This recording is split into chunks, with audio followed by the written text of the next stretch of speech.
Okay, it's 6 o'clock. I am going to call the meeting to order. So if you would all please rise for the pledge of allegiance. I pledge allegiance to the flag of the United States of America and to the republic for which it stands, one nation, under God, indivisible, with liberty and justice for all.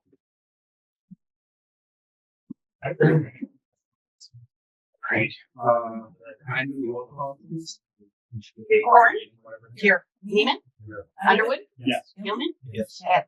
Yes. Yes. Next item is approval of the agenda.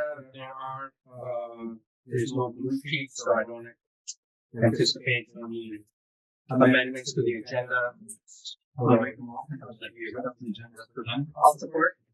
Okay. Motion by Commissioner Underwood, support by Commissioner Horn to approve the agenda as submitted. All in favor say aye. Aye. Motion passes. Next item, conflict of interest.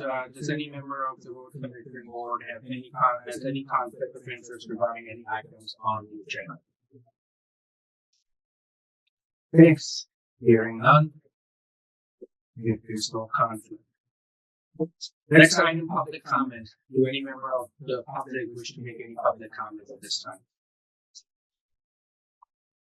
Okay. Item 7, Act A, we have an appointment with Robert Mead. It's regarding the County Road 633 and US 31 property acquisition in Blair Township. Is Mr. Mead here? I am. Okay, if you could please come up and Kylie will read the rules, and then if you could please introduce yourself. Sure. Go ahead, Kylie. Any person may make an advance appointment with the board regarding road commission topics for a regular or special meeting in accordance with the Open Meetings Act. If an appointment is made, the topic will be an agenda item. But the following applies to public comments and appointments. Please state his or her name and township or district. Topic must be relevant to the road commission. Individuals are allowed to speak once for up to 3 minutes on a single topic, which may be extended by the chair.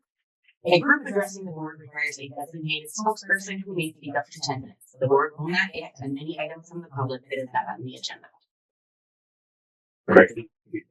If you could please just state your name and Yes, I'm Robert Mead, MEAD, Blair Township. I live on Duck Lake Road, East Duck Lake Road, 4500 East.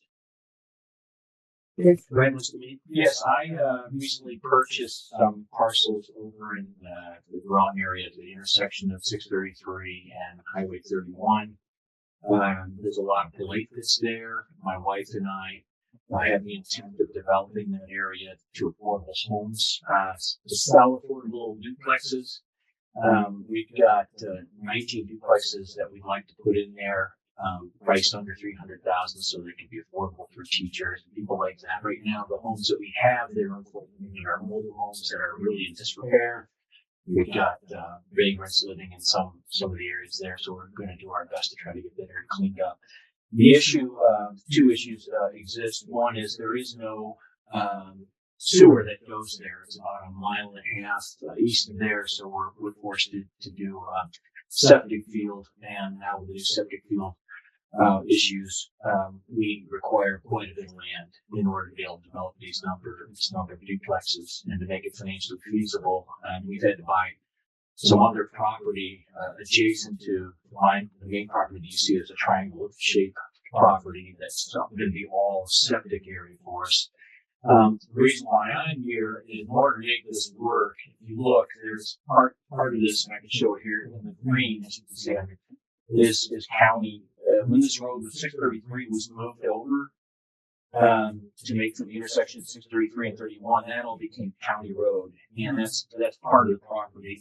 The property that we own, this is our property, and this is what the town owns. To make this work for us, we need an urban now that allows us for water drainage as well as secondary parking that the county is, where the township's requiring to have those things, and we don't have the property to do that. So I'm requesting this part of the property that's been owned by the county now for a long time. Residents on this line have taken care of it. Not being used for everything. We're very interested in taking that over, taking care of it, and using it for those purposes.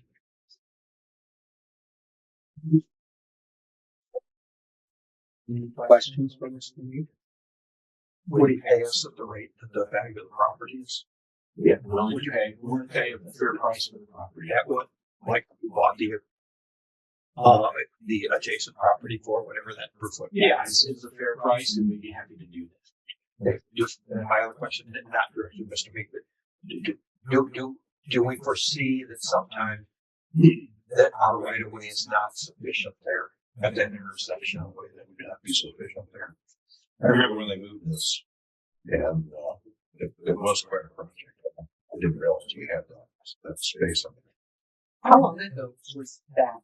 I don't have any memory of this being moved. It's been a while. It's been a while, you know. I think in the early '90s, Okay. at the latest. Okay. You recall when they put the Shell station in, and then there was a whole bunch of development there, and they widened up that corner, and then they took that swing out all the way back where this is at. So that would be the right of way question. That would be a question for either from Dan or someone for the staff, based upon whether they anticipate us requiring any more right of way than we already have. Well, I might be missing it. I'm trying to see how big of the right of way is right there.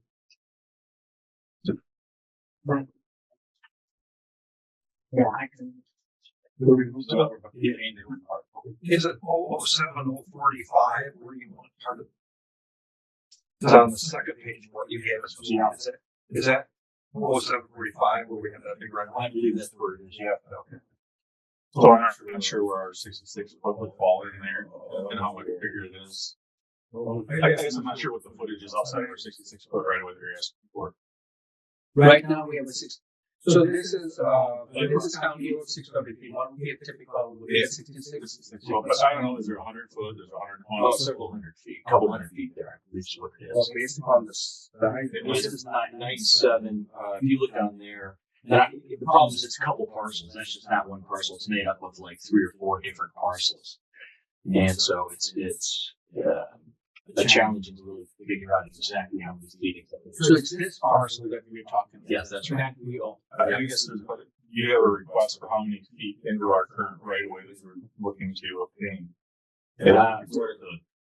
It wouldn't be out. It'd be out of the right of way, but it might be our property. Well, currently it's all our right of way, right? It's whatever it is, our property. So, but I don't know what you're saying. Just have the property. We just have the property. Right. So we just have to maintain the 66 feet of right of way. Which we would certainly intend to do. Yeah.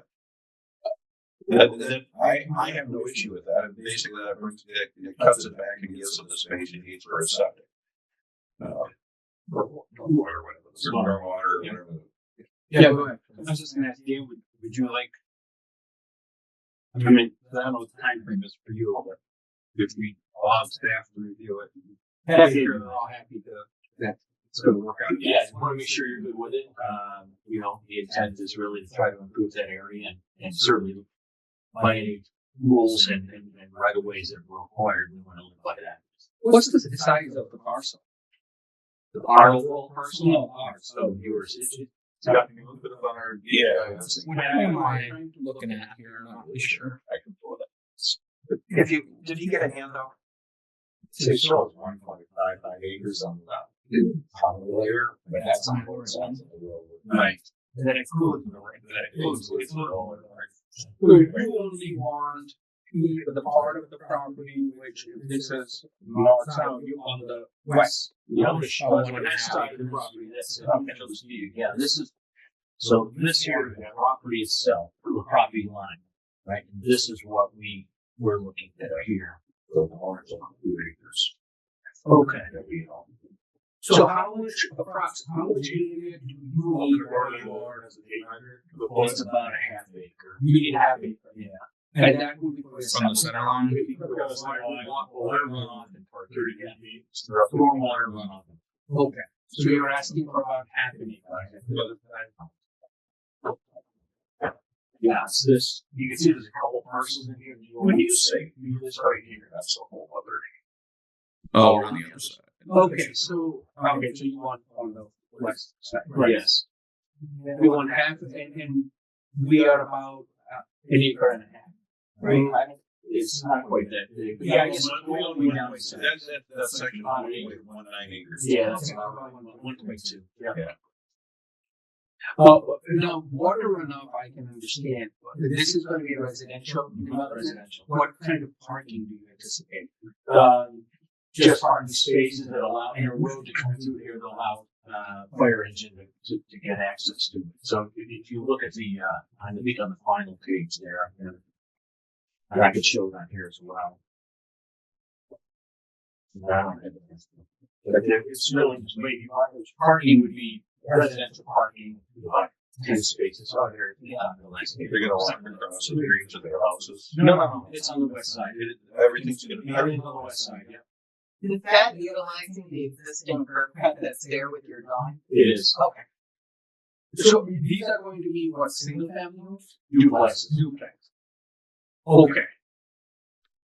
So there'll be centralized, kind of a centralized space for parking. And Yes. all the property owners. They'll have one car available, one space at their duplex, and then additional visitor or second car space, parking space. What's on the property now? You said 5 mobile homes, the dilapidated home that needs to be torn down, and a work shed that somebody's living in. but you own the property. I do. You're driving a company then.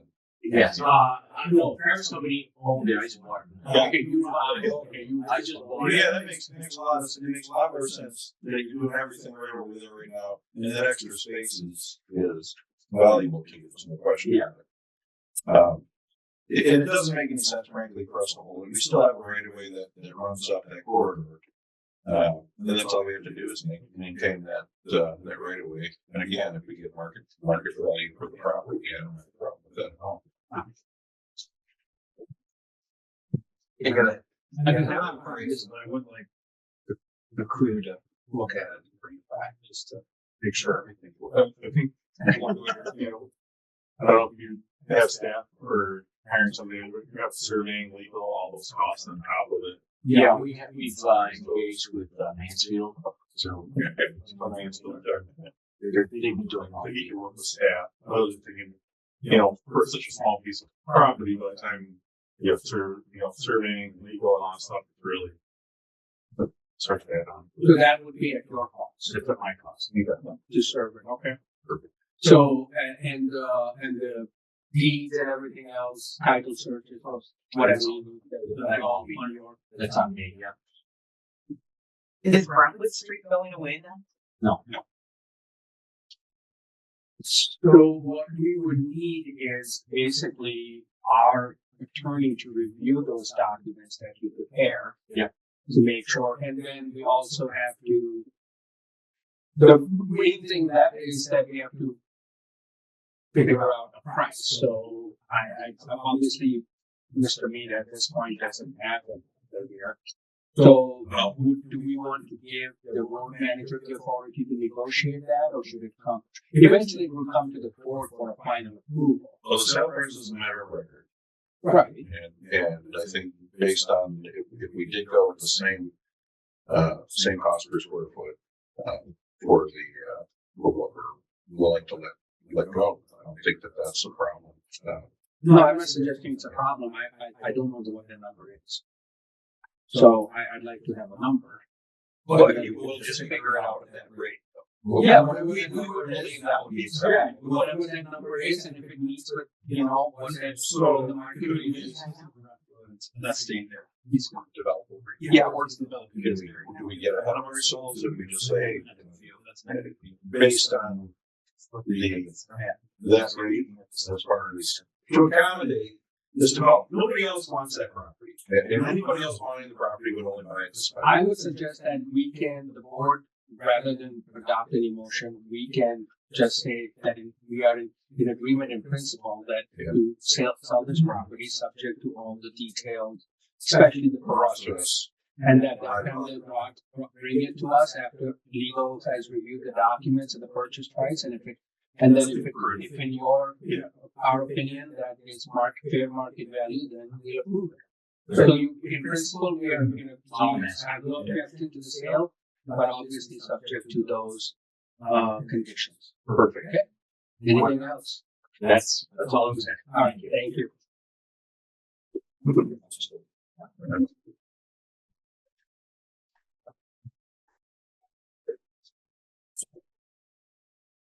Okay, the next item is a consent calendar. Kylie? The consent calendar is used to expedite business by grouping non-controversial items together without discussion. Request by any person present to remove any item from the consent calendar, full discussion as an agenda item are automatically respected. The action noted in parentheses for all items remaining on the consent calendar are approved by a single commission action adopting the consent calendar. The manager recommends the following items be adopted. 1, minutes. 2, payroll. 3, accounts payable. 4, financial reports.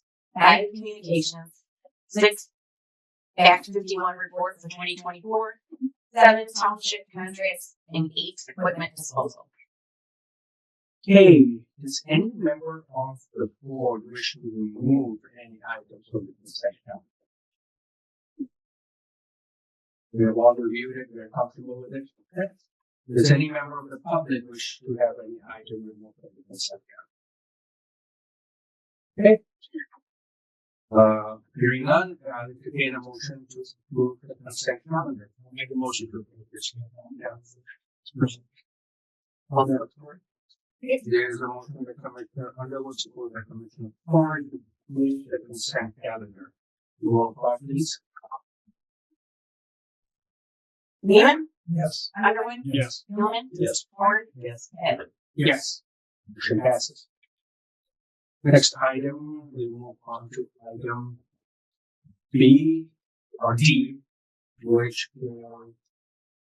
the discussion of any items from the staff. Apologies.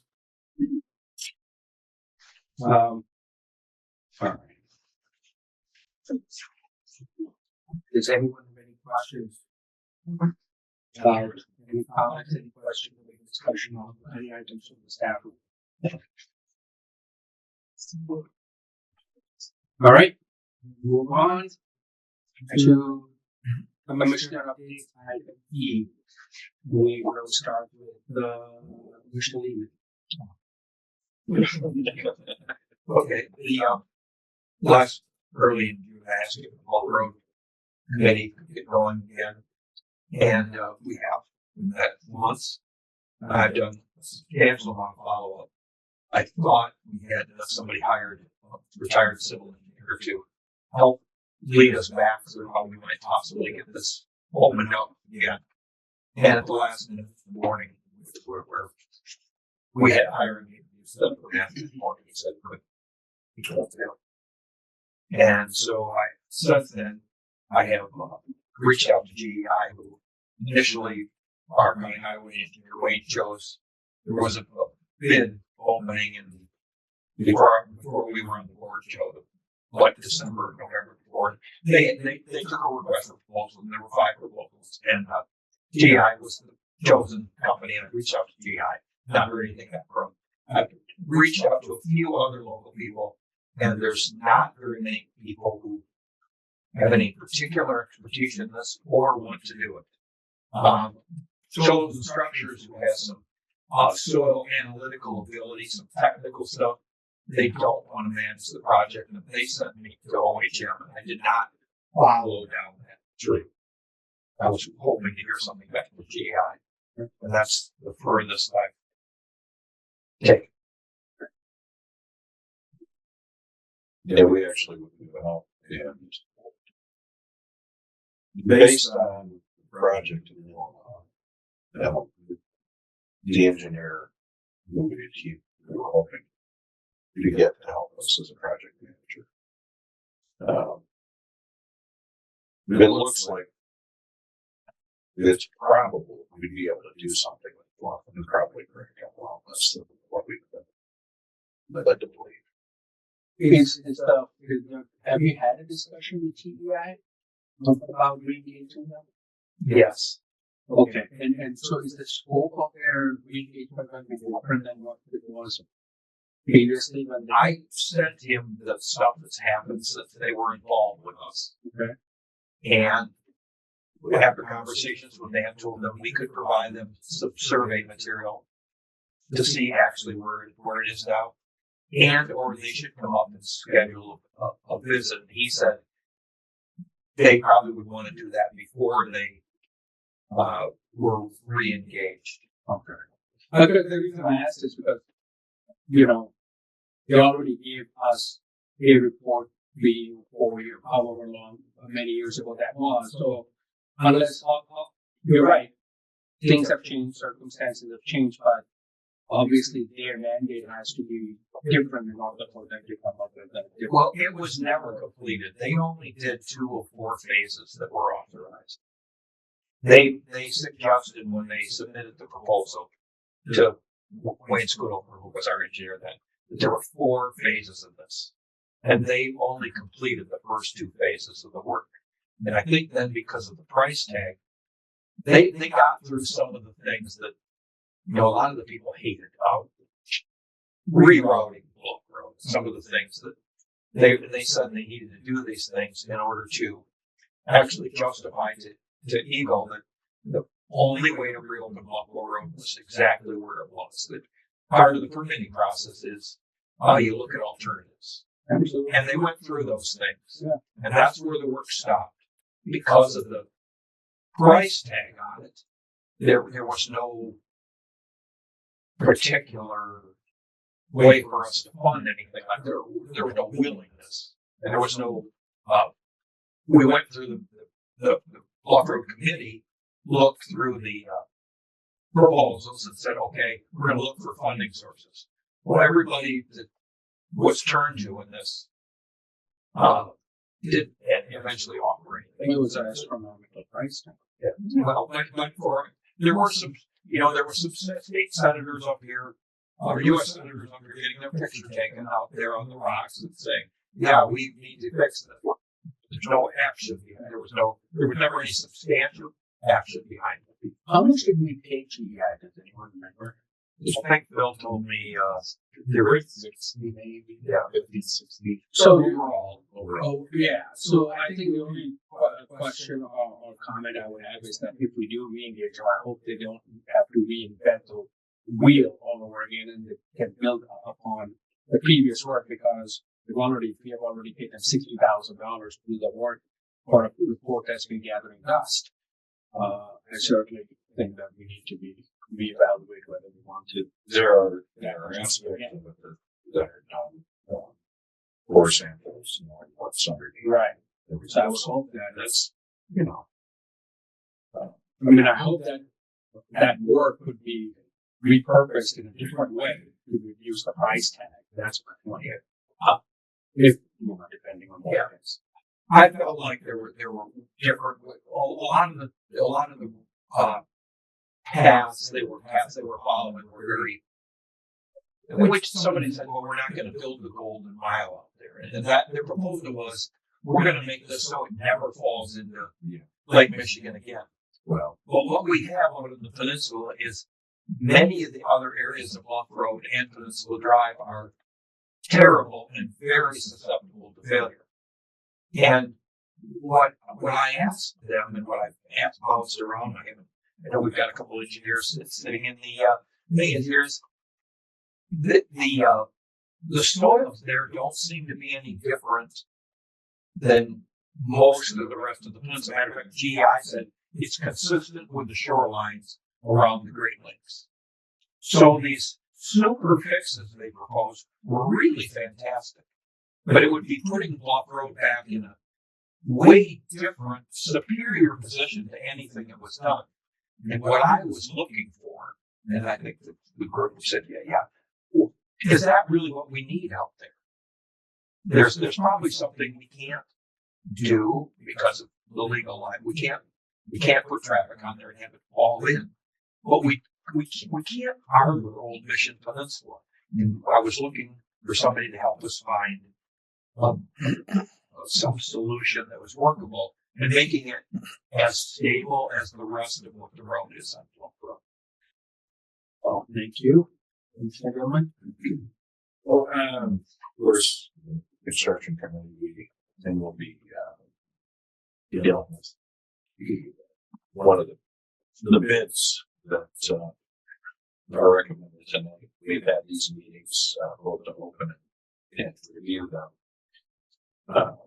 Other than that, and then the bluff stabilization efforts that we're working at. I did stop out at Whitewater Township to give a report, and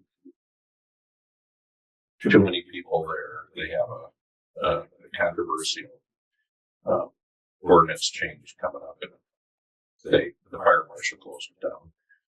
So it's no meeting. Cancel the meeting entirely. I did get a chance, so after everybody's filtering out, I did get a chance to talk to the supervisor and her, I updated her directly on some of the changes that, for example, we were going to be doing some chip seal work at Williamsburg Road. Well, next year apparently we have other months for it. So good after bad, might as well just wait and use the materials that we've already reserved for it in some other areas to help keep our room system up. So I was basically passing along that information. She apparently had already talked to Dan about it too. And then that, of course, got us, Water Road, a little bit of Bunker Hill Road, those areas. You said Rennie School, Rennie Lake. Okay, Rennie Lake. And I don't know what other areas are off the top of my head. But her concern was Skagamon Point. And as you know, there's a lot of taxpayers, big taxpayers on Skagamon Point Road. And that was a focus. There's some areas down towards the end that the road needs help, but they're going to have to come up with something if we're going to do anything down there, because it's significant enough. The deterioration, it's not entirely on the entire stretch, but there are spots along that I think people at the end are going to have to do that. They're going to have to pony up in all likelihood. The other area, did we wind up doing anything with the county line there and with Grill? Clearwater Township and Whitewater Township there. Are we going to be doing anything on that stretch there, or are we going to draft some? I didn't get that. Could you try again? Yeah, that's me. I'm rambling here. Yeah, next day. So, I did second time about Tasca last yeah. Who owns it? Who's Yeah. We talked about that, whether or not we want to work with them. And That was Bags Road. Bags Road, yeah. We didn't decide to pursue that. Okay. All right. Because we had some work done on it relatively recently. And by the way, that also gets me to well done on the explainer video as far as the chip seal project. I mean, straight up, that was like professional. I almost feel like we could sell that to other road commissions to explain that stuff. So, was that with our people? They'll do. Okay. That was our number one priority, was the chip seal. All righty. Well, good job. That's all. Wait a minute, can I get you to say that again? Yeah. I'm starting to look. I just think Dan's a natural. Yeah, Real quick, I'm just gonna part of what I want to talk about will be on O. I was in Lansing at the Roads Plus meeting. There a lot of discussion on the particular user fee discussion, which we'll do a little later. John Roth did join us for lunch. Joined me for lunch, so we had a great discussion on what he sees happening. Still not sure about the package, how it's going to pass, and what's going to happen, but it hasn't stopped. I'll put it that way. They're doing a lot of behind the scenes work. So, but I'll talk more about the other stuff. All right, thank you. Who's the point? Blair Township, just wanted to mention, knowing that this was going to be coming before this board this evening, the township did talk to me about the road commission right-of-way area that they were discussing is adjacent to the MDOT railroad right-of-way, and that there is a private business that is using our road commission right-of-way for parking for their customers. It is Wheels on Rail or something like that. And just wanted to point that out. There were complaints from township residents, and the township board was concerned about it, and was just curious how that all fits in when it's road commission owned property and a private for-profit business is using it for parking for their. Which property is it? Right here. Is that the one that They we put bought? their stuff right here. And they're using MDOT property by putting their stuff on the rails. My understanding is that they have permission from MDOT. They also have permission to have an employee of theirs walk out physically into the intersection and stop traffic and allow the people to cross on the rail. I don't know what kind of agreement they have with the state there, but that's an MDOT thing. And I would assume that includes permission for them to use the MDOT property for parking. However, their parking is going well over into the county road commission area. So there was In the area that this jumped. correct. Like, yeah, so that was there's something I was going to bring up, that there was some concerns about that, and I didn't really know the answer to the question, but I'm pretty sure in saying that we did not give a private business permission to have their clients parking on the right of way. So I wanted to bring that up. I told them that I would. Bluff Road went great. Alan's put a lot of work into this, so I just wanted to give a shout out to him, because it's a really charged issue, and I think he's done a good job. And one last thing would be, I do represent East Bay, and the news came out, of course, last night that the State Park Bridge is going to be replaced. That crosses the road, and there was some media about that today, and I felt that the media was sorely missing something. So I just wanted to highlight and give a shout out to Senator John DeMoose and Representative John Roth, who both were instrumental in this coming to fruition, and had started the process months ago in meeting with people, particularly Senator DeMoose, and neither of them were mentioned in any of the media today. So I just wanted to make sure that people know how much work that they put into that. Is that ADA going to be the new bridge ADA compliant? Yeah. Yes, it is. It's just And it appears as if the initial cost projections were fairly far off, and that they will be able to do something for a lot less than they thought and still meet the new requirements. Yep. I do want to add a side note to that bridge. And when I was in Lansing, MDOT was not going to let them take that bridge until it got hit, but they're going to replace it. Yeah, MDOT was absolutely opposed to removing that. They were absolutely on our side. Yeah. So the state park, the park, Yeah. totally different views. Yeah. It went from 20 million to 5 to 7 million. So that's a substantial drop in price. $13,000 to $15,000 drop in price for inexplicable reason. They haven't explained why. Except, there was an explanation. They quoted the price for a bridge downstate in Wyoming area. So It seemed like the community really spoke up about that, which is what happens in Traverse City. I think that God bless that too. Praise that too. To think that the traffic was all going to be through just the pedestrian signals at the roundabout is going to be a very busy place without that traffic, without the extra pedestrian traffic. Roundabout. It's a four-way. It's a four-way. Four-way. But it's going to have, yeah. Thank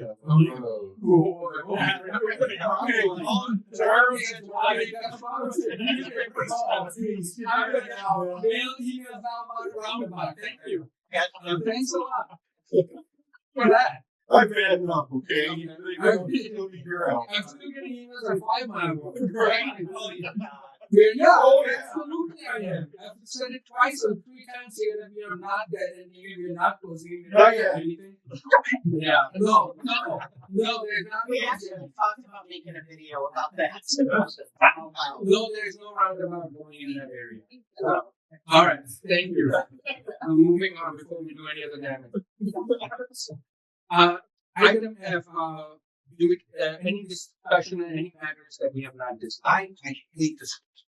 I was at the Garfield Township meeting and John Syke, the planner, talked to the board about visioning for the South Airport corridor. He has spoken to us at the construction committee meeting before, and Garfield has excellent management, I believe, and I think John is really a forward-thinking guy. He's a great consensus builder. They're going to look at things about with a corridor authority. They're going to begin to have these discussions about combining driveways, looking at capacity, looking at a lot of things to make things that would be difficult. They're not within the funding abilities of the road commission. And part of the reason is that a lot of property owners around there, they have to convince them to give up driveways because there's too many driveways. We all know on South Airport Road. If we limit the access points, South Airport Road will get better. They showed, for the example, what they did with the rezoning for the shell at the bottom of the hill here. There was 4 driveways. There's 2 now. One on Lafreniere and one on Airport. There used to be 4 driveways there. That was just recently rebuilt. That's the kind of thing they would like to work towards. They're very interested in working with the road commission. I would like. I'm going to try to stay on top of this. They're really. John spoke to the board and said, "If you'll allow me, we believe our staff has the depth to plan and to think through this and engage the community." And I thought it was really great to hear. No different than what they've done with the Cherryland Mall. The old-fashioned shopping centers 40 years ago or 50 years ago were the thing to do. Garfield has worked on between the orchestra out there and the recreation and the curling rink. Garfield is really forward thinking about repurposing some of these old things. I'd even heard at one point at the new mall they would entertain a plan to put like senior residential stuff in the Macy's building. So they're thinking about the spaces without further development. How do they redevelop these spaces? And the township is actively involved, working with property owners, and they want to work with us. I believe that the board kind of gave them the nod to start planning this, move forward slowly to do something about the visioning. And John suggested they might start in the Boardman River area because it's, we have some tubes there that aren't any good, and they have some new commercial property owners there that are probably interested in redevelopment stuff, and might spread both ways. And of course they would like, because it's 6 miles in length, they would want to work with East Bay. At the East Bay and also. Any other commissioners wish to discuss about any other matters not already? I just want to chime in for a second. So, East Bay Township is also establishing an authority. Right. Is it in conjunction with Garfield or the beach? No, it's a the beach. beach It's a one. beach. The beach It's one, Oh, 31. So, I guess I'm one of these old timers that think that if a board wants to get something done, they want to build crosswalks and they want to do it the old-fashioned way. Take responsibility. You don't expand government. You don't grow empires to make it happen, and you don't rob the taxpayers in the other part of the townships so that you can have a special area in one part of the township. Because that's essentially what happens. In a TIF district. Because that wonderful area never goes up in terms for 30 years or 20 years or whatever the length of the TIF is. It never goes up in value in terms of taxpayers, tax paying. And so that everybody else in the other areas of the townships are picking up the weight.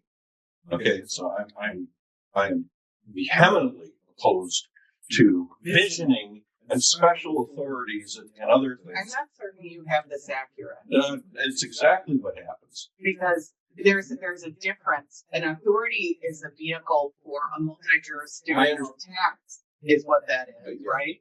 But then there's other uses of authority, and I don't believe They have a TIF plan. No, East Bay does, Yes. but that's not what they're talking about in Garfield. Okay, well, Yeah. again, so even so, if the people in Garfield, and you want to take John Syke and you want to take the planning department of Garfield, and they want to make a plan themselves. They don't need another authority. An authority has specific, That is correct. it has specific meanings. And there are things that authorities can do and outside of being directly accountable by a vote. Okay, because ultimately it's another level away from your vote. I do not like the idea of an authority, and I think that it's a bad idea. I don't want to lose with I think the this idea is that- along the lines of a special assessment district, not a. Then call it an SAD. It's Set it still up that like kind that, of and we limited work with benefit. those all the time. As far as I'm concerned, that area.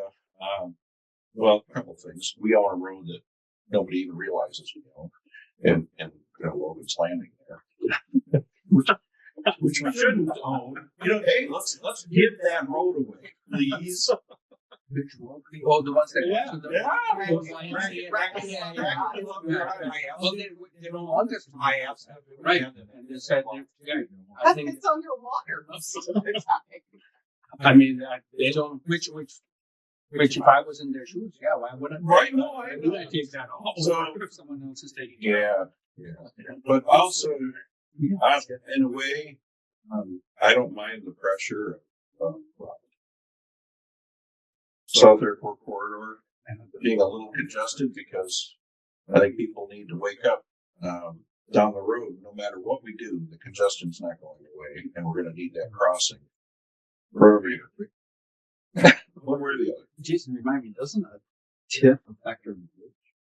Well, it's some things they'll take our money because we can't accept out. Right. So any increases, the tax increment financing, any increases in the value of the property, don't benefit us. That's okay. Okay. I knew- So we're locked in. So for that district, we're locked in at a certain amount when the TIF is active. Until the TIF is, You're talking about the beach district. you're talking Yeah. about It's not. Yeah. Yeah, The village is only impacted to the area, in the area where the tip is. It's Right. not, it's not. Right. impacted. Yeah. But it still affects These us are and not- everybody else. yeah. Fair, That's why I'm saying I greater. really need to look into it because we're talking about, and I'm using this term incorrectly, but like a special assessment district for the benefit of those that own in that. And that would be the idea. And I think the concept was we know that we have to replace our culvert bridge at some time. We've been talking about it for quite a long time with the nature pass through in the river and with the, you know, how they want to reroute the Boardman River to the other side of the Verizon building because that's the natural Yeah. river path, right? It- That would be where a limited access mobility corridor would be coming So in. And the difference between the special assessment district and the TIF are complete opposite ends of the spectrum. Yeah, They are very different. There's Yeah. no tip for Yeah. South Airport. Okay. And I'm just, but an authority sometimes can. I understand, but I don't want you to extrapolate because then people hear it and think that somebody is trying to put a tip into South Airport Road, and that is not at all what this visioning process Yeah. is. Just to move this conversation along, has the Cap Corridor Improvement Authority been established here No, by Garfield? Okay, so this discussion is a little That's what I'm premature. saying. I'm just trying to get ahead of it because I have an Yeah. opposition to something that is already being done. Any other discussion on any matters? Okay. Barney Road, item G. That's on page 126, believe it or not. Yes. Because, so, that would be Dan. Okay. Sure. So I think we're all familiar with this project on Barney Road. It's going to be a mix of fixes. We know that in order to repave it, we were looking at a huge dollar amount. So I think we came up with something pretty good there. There's a partnership with Garfield and Long Lake. So this price here is improving overall. That's our funds, Garfield's and Long Lake's. And it did come in under engineer's estimate. I will make the motion to approve the bid by Elmer's Crane and Dozer Inc. for the Barney Road project in the amount of $1,251,844.89. Support. Right, we have a motion by Commissioner Horn, support agreement to approve awarding the Barney Road Improvement contract to Elmer's Crane and Dozer Inc. at the price of $1,251,844.89. Any discussion? Other than tuition, that would also be participating in paying for some of that. Yeah, there's a related to that. I think, which we will be talking about later on. I think in well, it was part of our consent calendar, the township contract that breaks down the amount. So if you go to page 96, it will show you that Long Lake Township, they're contributing $274,883, and that's because the cost for that portion of Barney Road in Long Lake Township is it's about $900,000 as compared to that portion of Barney Road in Garfield Township, which is the total price is $531,500. So that's why the township share is smaller than they're contributing $161,667. And at some point, if we could have that discussion about certain trucks using that road to access Leelanau County. You know, it's interesting you mentioned that because I drive that every morning and during rush hour. And I'll be honest with you, I see most of the trucks coming through Gray Road and down Cedar Run. I don't see that many trucks turning left onto Cedar Run from Barney. So because I was paying attention to it after discussion. You're right. But that hill is it's a lot of yeah. land. It's just So because I started paying attention to it a few months ago when we were talking about, Barney Road, and I was surprised as to how few trucks I see turning off of that. Most of them are coming down Cedar Run. It could be just because it's a bad shape, and it is a very narrow road. I would not pick Barney over Cedar Run. No. I mean, just in a car on the truck. Yeah, I think the people, now if once we redo it, we will respond. for the cement trucks, it's probably more directed to. Yeah, it is, because it's really windy and twisty and turny and so.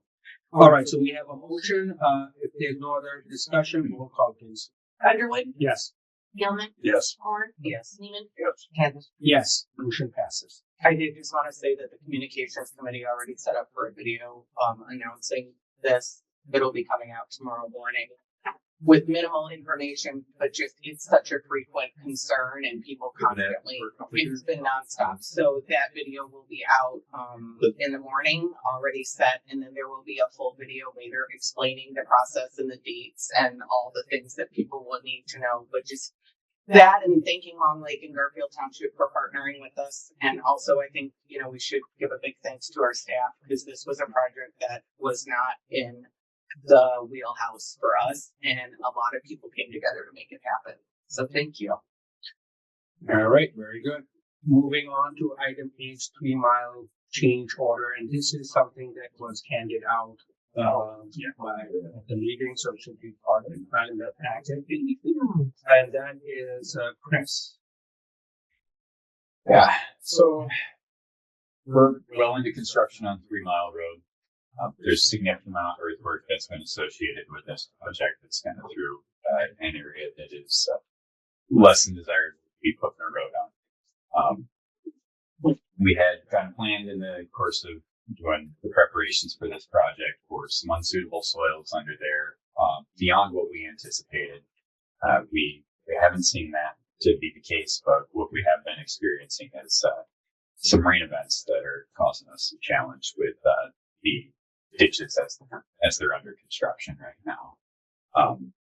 Typically what we would be doing is seeding mulching and putting down high velocity mulch blanket to get grass to establish and hold those ditches in place to stabilize those slopes. But with the rain events that we've been seeing, we're seeing continued water flow through those ditches, and you can't get grass to grow underwater. So we need to do something to protect those ditches, to prevent further erosion of those road slopes, and until such a time as the grass can fully take root and establish itself there. There are a couple of other minor changes related to the drainage out there in the water that we've been seeing. And so we have prepared a draft contract modification to add the items that we need in order to take care of our rain-related drainage issues out there and deliver a project that we expect to be successful. And the biggest item in that recommendation is the armoring of those ditch bore slopes. And so staff recommends to the board that the board approves the draft contract modification to add the drainage-related unit price items in the amount of $86,869.90. Okay, thank you, Chris. Any questions for Chris? Motion to approve the, Second. Okay, we have a motion from Commissioner Lehman, supported by Commissioner Underwood. Was it you or was it? Yeah. Good one. To approve the draft contract modification, to add drainage related items to 3 Mile Road in the amount of $86,869.90. And Any discussion? you just add this to make us feel a little better. We did have a contingency for the materials that you mentioned earlier. We did not use but a small percentage of that contingency, so shifting to a little, the contingency is essentially a little bit, of course, doing a little more than what we had prepared, but as was explained earlier. Are we still on schedule for the completion of the project before, towards the end of August? We are. It's still a very tight timeline out there. But we are on schedule for completion before school gets back to session. Okay. And secondly, do you anticipate any other modifications? At this time, I don't foresee anything that's presenting an issue that would require any additional modifications. Okay. Talking with you earlier, Anna, you mentioned that what we're doing is because we're really widening the deck of the road, essentially all the way to the edges of our right of way. How deep are those ditches right now? They are. You're going to ask me a question. Okay, just roughly Between 2.5 and 3 feet. Okay, and they're pretty steep now. They are a steeper slope on the ditch in order to keep the ditch within the right. Any other questions? Hearing none, roll call please. Gilman, Yes. Horn, Yes. Lehman, Yes. Underwood, Yes. Head. Yes. Passes. Next item I is the porch roof construction, and that's Dan. This is a project that I've wanted to take on for quite a while. It's down on the backside here, look over the basement. We moved staff down to the basement, our single apartments down there, so they're using that door, they go in another. We also have air conditioning units down there. We've actually had snow roll come off and take the air conditioning units there before. So the last few years, we built these kind of makeshift little huts in the winter. We put them over there. We got people off in the summer. Otherwise, the main concern is staff. There's snow load and ice unloads off there, the 2 stories. There's nothing to protect it. You open up the door. So we put this out to bid, and we were recommending Grant Coverage Construction to go ahead and do that. We can get that done yet this year before winter. Thank you, Dan. Any questions? I'll make the motion to approve Grand Traverse Construction's bid for the construction of the porch roof in the amount of $25,122. Support. Okay. Motion by Commissioner Horn, supported by Commissioner Gilman to approve the contract for installation for porch or the west basement exit door to Grand Traverse Construction for in the amount of $25,122. Any further discussion? Hearing none, roll call please. Horn, Yes. Lehman, Yes. Underwood, Yes. Gilman, Yes. Head. Yes. Motion passes. The next item is the purchase of service doors. And that's it. So this is a project we've been working on. This will be the 3rd year in a row now we've done. We've continually picked a few doors each year. This will be the last round of it, the last 5 doors. What we have is when a building was originally constructed, they put metal doors in. We have a lot of salt around here. It swells the door jams up. They've rusted up the bottom of the doors. But we have concerns that you can't open the doors because the jams start to swell. So we're constantly trying to work with them. So this will be the last round of replacement. And it's putting in a fiberglass door so we shouldn't have any rust issues moving forward. Okay, and we only got one bid. We did get 2 bids on this one. Oh, okay, Allen Supply. Yep, we did recommend the low bid on this one. All right. Hey, any questions for Dan? If not, then I entertain a motion. Make the motion that we approve the purchase of the 5 service doors, the amount of $24,265. Yes, support. Right, motion by Commissioner Gilman, supported by Commissioner Horn to approve the purchase of 5 service doors at the Lithuania location from S.K. Moore Man and Company in the amount of $24,265, which would cover the purchase and installation of them. Any further discussion? Hearing none, roll call please. Lehman, Yes. Underwood, Yes. Gilman, Yes. Horn, Yes. Kevin. Yes. Passes. Next item is purchase of winter equipment. And that is So this one, I'm not gonna lie, hurts when we look for pricing this year. What even hurts more is how far out we are in equipment. So what we're looking to do is we were going to order those 9 trucks ahead. We were supposed to be 3 this year, 3 3. So we're trying to outfit the next 3 trucks. They can't get them into 2027, so we're recommending to just do all 6 in 2027, which was when they were scheduled. They had the final 3 done. Unfortunately, it's going to leave us a year where we don't have trucks cycling in new trucks with to run the same fleet 2 winters in a row. So we're recommending at the Sourcewell price that we go with Truck and Trailers offer to outfit those 6 trucks, and then going with Heights Machinery for the Michigan underbody scraper that they make here in Grand Traverse County that we found to be a little better scraper than what Truck and Trailer offers. so we bought 9 trucks, right? You know, We were able to outfit 3 of them, and we had 6 remaining. well, the 3 haven't been outfitted yet. We're still in the cycle, but we've already approved the equipment purchase. Okay, so we would only do 3, 3, and 3, Yes. So we're trying to approve the 3 for 26. but because they're back ordered, We're so far out, it's gonna be 27, so we're just saying let's just build all 6 trucks in 27. that's okay. Otherwise, we'd be even another year for Yeah. out. Yeah, just so everyone understands why we have to. And the hope is that once the fleet's done there, that we can pay a pause on buying winter maintenance trucks for hopefully a few years. We'll keep it ahead.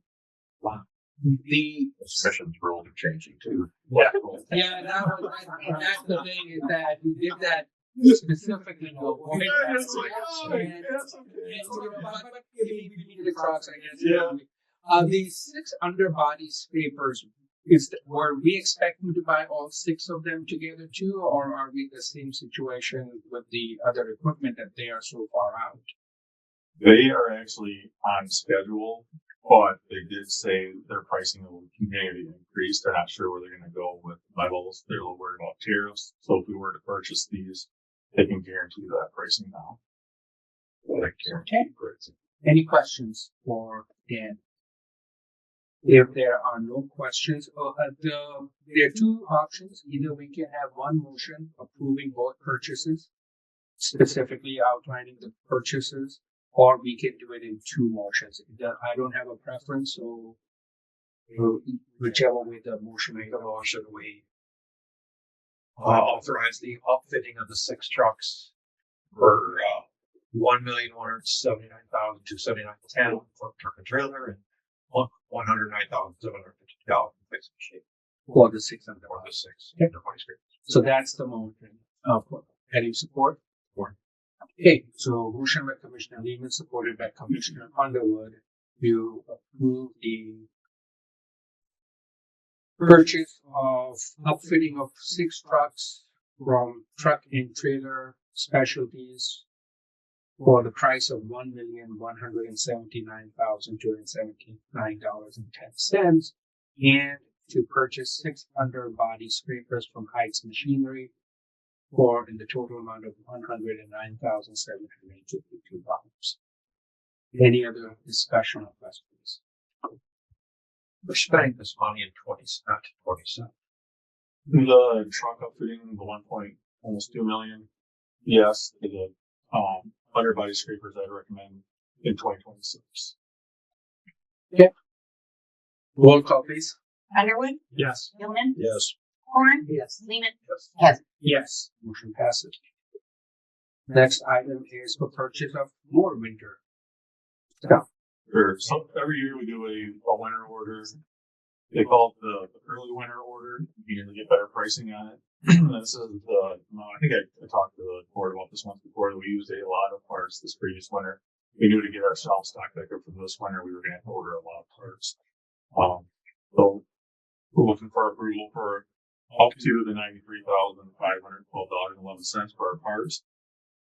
They are still waiting for final pricing. We expect this to be a lower price when they come in. Usually we see these in May come through. They're still working on pricing. This is worst case scenario. This is the actual list cost. So worst case scenario, so we're paying, we are expecting this to be a lower price on the parts. And there's the tariffs, they're still trying to figure it out. So it's not really a trailer, it's mineral equipment. I just don't appreciate All right, thank you, Dan. Any questions? If not, I'll entertain a motion. Make a motion that we approve the up to amount of $93,512.11 for the purchase of early winter plow truck parts. There's a motion by Commissioner I'll Gilman. support it. All right, so motion by Commissioner Gilman, supported by Commissioner Thorne, to approve the purchase of early winter parts listed by from truck and trailer at a cost not to exceed $93,512.11. Any other discussion? Roll call, please. Gilman, Yes. Horn, Yes. Lehman, Underwood, Yes. Heck. Yes. Motion passes. Next item is the 5-year road replacement construction plan. That's, if you just to clarify, that's the 5-year plan that we discussed at the last meeting about that. We have moved Dan to go out and get a bid that would allow us to do road studies on a lot of the roads, local roads, for which they have no data. So, but I'll let Dan, expand on that. Sure. So we put the bid out to the contract with somebody to put a 5-year plan together for us of where we're going. We're always behind trying to build the roads in the year that we're doing them. We like to get a few years ahead and have actual projects on the shelf so we can go the year up. It'll take a lot easier for our staff. The main reason. Get a plan, know where we're going, we can work with our money. So we did this out the bid. We had 4 bidders on it. We did do a review at the review committee, and then we did come back through and narrowed it down to 2. Then ultimately we narrowed it down to 1 bidder that we thought was the best bid for us at the best cost. So they were the second highest, and we're recommending wage trim in the amount of $50,000. So can you clarify now that you have a bid here, you have the verge of approving it, what is going to be the scope of this study? I know we have talked about it. We talked about it at a special meeting last month when we talked about local roads, but let's have some more clarity. Yeah, I guess I wouldn't necessarily call it a study. We're actually going to come up with a hard plan on paper. And what we're doing is we have a lot of data that it's a lot to try to compile and actually do a plan of how to best use our money and our funds and our mix of fixes. So we have the Transmat data. We're doing car counts. We have the full car counts everywhere. We should have that yet this fall. We have our Pacer ratings. We're going to try to put this together and try to get the most use out of our funds and money and what roads make the most sense and try to get a few years out and get these projects built so that we can do these as they come up instead of trying to build them in the year of on the fly. So when you say a plan, there's actually going to be the use of that data to develop an actual recommended plan for this board to discuss and The consider. last 2 years, we've been trying to compile so much data to see where we're at. Now we're actually trying to put this data and everything we've been working towards together to actually have this. They're putting the puzzle pieces together. It's nice to be proactive instead of reactive, and I feel like there's been a just hamster wheel of reactivity, which some of it we can't control. It has to do with Mother Nature or how much things cost. But this is, in my estimation, one of the best things this board could do and the staff as far as really taking all the data. I think one of the biggest complaints we hear is everybody pays for studies. They study everything to death, then they put it all on a shelf. And we have all of these great things with data on the shelf. It's just having the expertise to put it together right. So I think this is a great thing. they can determine when to close that, email. Oh, no. That is, that's You know not what? enough for us. I'm gonna forward every single email to you. That is You always can gonna be answer on the Sorry. all of those emails. So we are going to put some contingencies in there in case we get a Potter Road and Right. it's going to Sure. show understanding that things could change. Maybe it wasn't as planned for this year. Yeah. Later back things off, things do happen. At least we have a goal and a direction. It's for efficiency, and it's going to work. Yeah, I mean, we have all this, Yeah. we have all this information, but we just need someone to tell us how to utilize it. And we sat in, of course, we sat on the bid opens and sat in, Chris and I'm personally, I'm very comfortable with the recommendation. So, All right. I will make a motion to approve Wade Trim as the consultant for the 5-year road replacement construction plan in the amount of $50,000. that's fine. I'll support it. All right. Motion by Commissioner Horn, supported by Commissioner Gilman, to approve the contract with Wade Trim as a consultant on the 5-year road replacement construction plan in the amount of $50,000. Any further discussion? Hearing none, roll call please. Horn, Yes. Seaman, Yes. Underwood, Yes. Gilman, Yes. Yes. Motion passes. Next item is the 2025 budget amendment number 2, and this came in later. It came in around 4 o'clock, so, and I think it's in here too, right? Yeah. Okay, great. All right, so. Yeah, sorry, I couldn't get it working. I was having a little computer issues with formulas and saving them, and so I had to redo some work, but finally got it out. Overall, there's a net increase to the fund balance of $122,000. I went through and basically reconciled a lot of our items. We had a little more millage money come in than I anticipated, so I picked up another $159,000 that we set aside for millage projects. Another big one was state trunk line refund from our 2020 audit. That was like $250,000 we received. Some of the other big items we had was sale of the Kingsley facility, township contributions on Barney Road that were approved tonight, and then interest income. We're still seeing over 4% interest. The funds were holding at Michigan class, so I did some really good less. I just withdrew $1 million today because we do have projects coming through that we're going to write checks tomorrow. But on the revenue side, overall, we picked up another $2 million, $2.2 million of revenue. And then on the expenditure side, I did pick off the additional projects we had. Barney Road was a big one. Hampshire, they would like to move forward with that project. I've been working with bond council. They're going to have a resolution at the next meeting to go out for Act 51 bonds. Acme Township has done that in the past, issued bonds through us and through the county, Act 51 to finance their SAD project. So that'll be coming.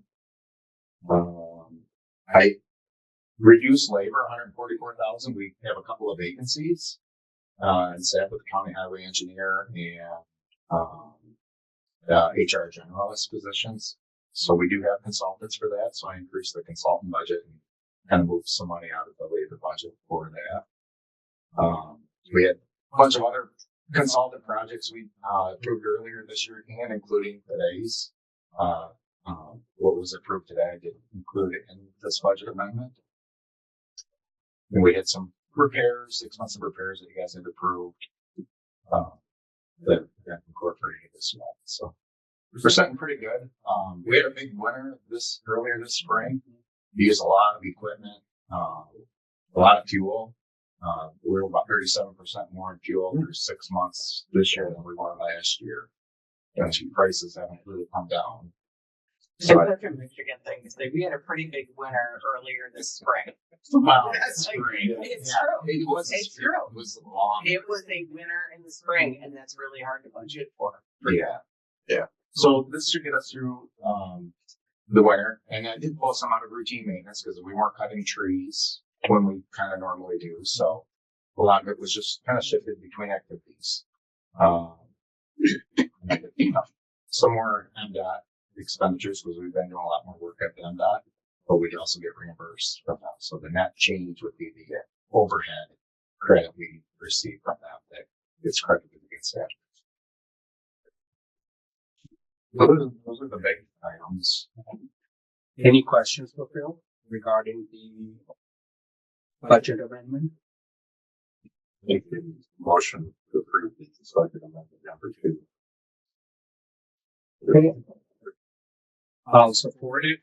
So motion by Commissioner Gilman, supported by myself, to approve the 2025 budget amendment number 2. Any further discussion on the motion? Hearing none, roll call please.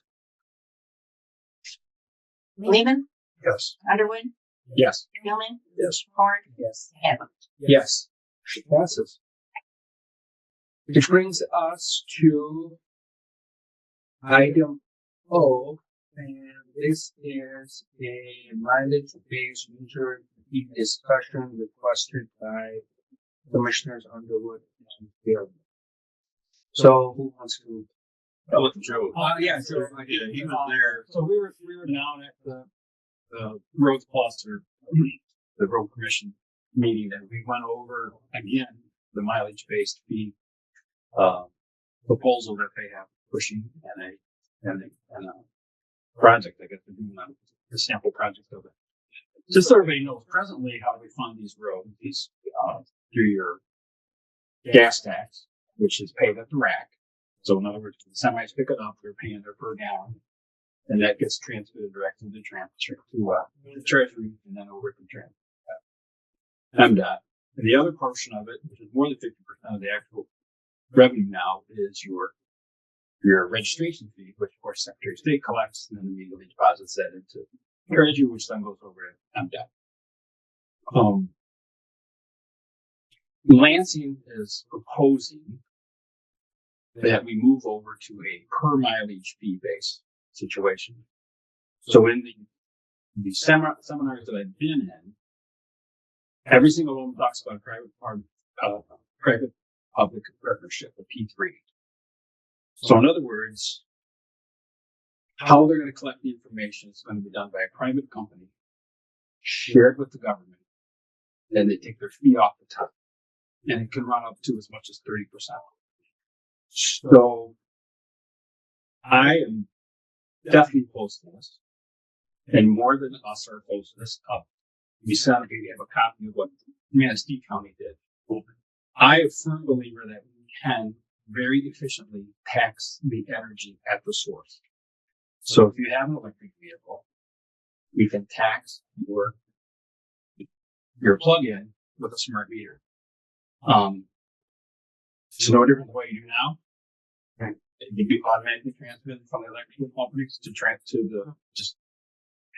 and to move it over to something where you're going to get reported on, where you're going to get tracked, where you're going to get,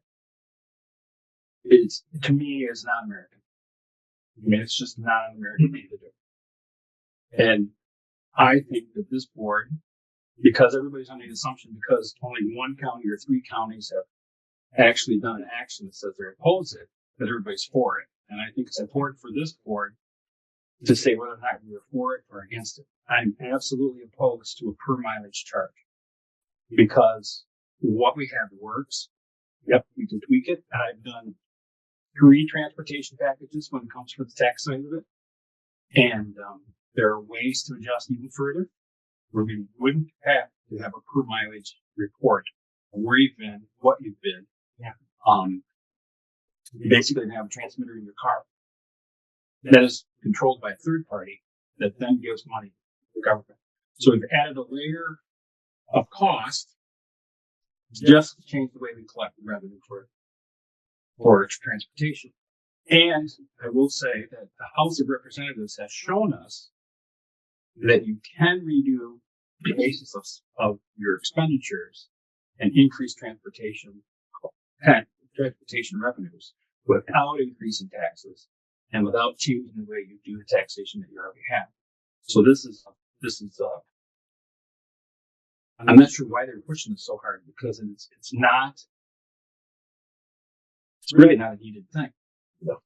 May I ask who's pushing it? Is that a part of it? Yeah, the county road association. Okay, but the road funding package that is presently has been passed by the House and is in front of the Senate. Right. Does it have any such? It has a model. It has a A marker, a holder, a holding. well, yeah, it has money there to do a test of what it would look. So the House of Representatives, the package they passed No. has that. That is there got two things that passed here. You had the budget which passed, Right. and then you had the supplemental budget, which is the House thing that went over to the Senate. Yeah. So there's two different bills Okay. that come up to the total amount for being funded by. So there is a marker in there of $5 million to do a program for this, but having worked in Lansing for decades, It starts Camels knows under the tent. It's the same thing that we did when I worked for George and we authorized a test of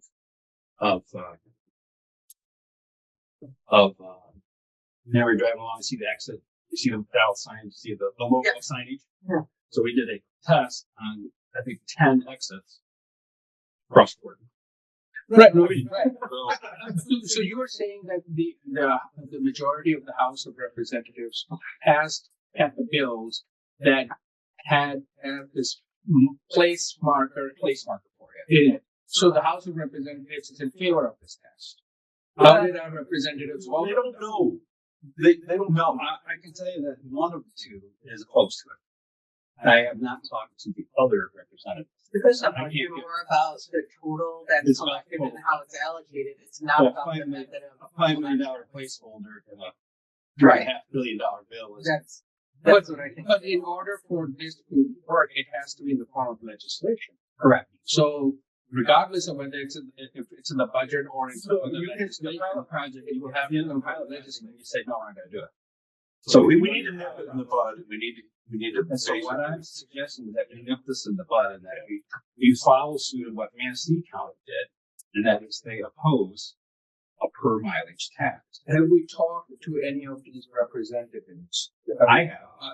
Like obviously these. I mean, I had lunch with John. Okay, well, and what's their position? John Roth is opposed. He does not like, but he's not going to hold up the $3.5 billion Right, or that's $5 right. million. That's the thing. Right. Yeah. And that's my concern is that by doing that, I really don't want to take a step that hamstrings our representatives' ability to negotiate or deprives them of that flexibility. But I think a statement is necessary so that the county road association can stop assuming that everybody's on board. And we've made it clear before at the Paul Bunyan meetings, when the president of the county road association at the time said, "Well, I haven't seen this much resistance to this project yet." Well, the entire room was resistant to this particular method in the Paul Bunyan case. So maybe the resolution that should be directed to the county road association, who's lobbying for this. That might be a way to do it too, but I just think, I You know, think we I- include them in yeah. the, I think it's So- I would like to first talk to our senators and representatives to see whether this places them in any sort of situation where it takes away the negotiating So- position. So we definitely want to say to the county road association, though. I actually, Yeah, absolutely. I've rewritten this. I've rewritten this so that it makes sense. I mean, their resolution is a little bit weak and has a few the mistakes. county road association seems to be the entity to whom we need to communicate clearly. And in my proposed resolution, it addresses sending it to the county road association as well. But I would refrain from at this point doing something without first talking to a senator and our representatives as to whether they are in favor of us doing that. Well, I don't think- Sometimes it can put undue pressure on them by having a public board adopt a resolution and send it to their offices. And maybe that's a conversation that has to be had with them, whether they feel that. I disagree. I think sometimes you have to get it out there in front of them so that they understand we are very clear about this. This would be a mistake, particularly for our region. But in the overall scheme of things, I think sometimes you just have to say, this is where we stand, and let them do what they do. They're going to they're going to follow up with it. It doesn't direct them to do anything. It just says, hey, this is where we are. There's this misnomer that EVs, and I helped do the original legislation, that EVs don't pay their share. Well, we calculated out the average mileage a person drives, calculated it into per gallon, and that's why an EV pays, I think it's $150. Yeah, they pay more at the When they register. and this recognizes that. Yeah, because like I said, we were in those discussions and we helped calculate those out. So this misnomer that they keep saying that EVs don't pay their share is a misnomer, because now if the math has changed, that's one thing. I mean, you can change the math, but the EVs do pay more when they register. Yep. So I'll tell you what I'd like to do is, if I could, I'd like to either have this read or read this particular resolution that I've drafted, if I could, and then see what pleasure of the board. Well, this is what they said. It's not an item only, so we're not going to be voting on it. You're free to read it if you wish to do that. But this was for discussion item only, so for the agenda. Well, any item. I mean, I could make a motion right now. If somebody seconds it, we're going to take a vote on it. Well, and you can do that if you want to go that way. Go ahead. But I would. But first of all, we have not been provided with that motion. That's We what I will be would. provided. That's what I was going to read. Well, you can read it, but I think that all of us should have a copy of that motion as well. I would turn it in and see if we can just put it in the next packet for the next meeting. All right. I know that it slows it down the process, but then everybody has the same opportunity to look and debate. They're going to be making, but just to be clear, their decision process right now, I mean, the next meeting that we have, they're likely to have had the final revisions done for the roads package. I don't see it. They're not going to have these. You don't think so? They're not going to have these budgets done until the end of September.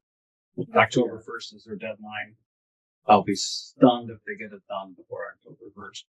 Besides, whatever changes the Senate make, it has to come back to the House. Yeah. Then the House has to debate. I know that. Right. I have a really basic question that would help me understand something. If this were to pass and there's a per mileage tax, I don't understand what that means. Like a gadget goes on my car, and once a year I get a bill that they go on my property. How Like, do you get billed I as paid though income they're tax. quarterly or either be quarterly or monthly that you have a bill that you have to. So every So car, then the question is, what happens if you don't pay it? well, I'm wondering, is it attached to my I mean, paid income tax? Like every car has to have a mechanism put on it to monitor the mileage, right?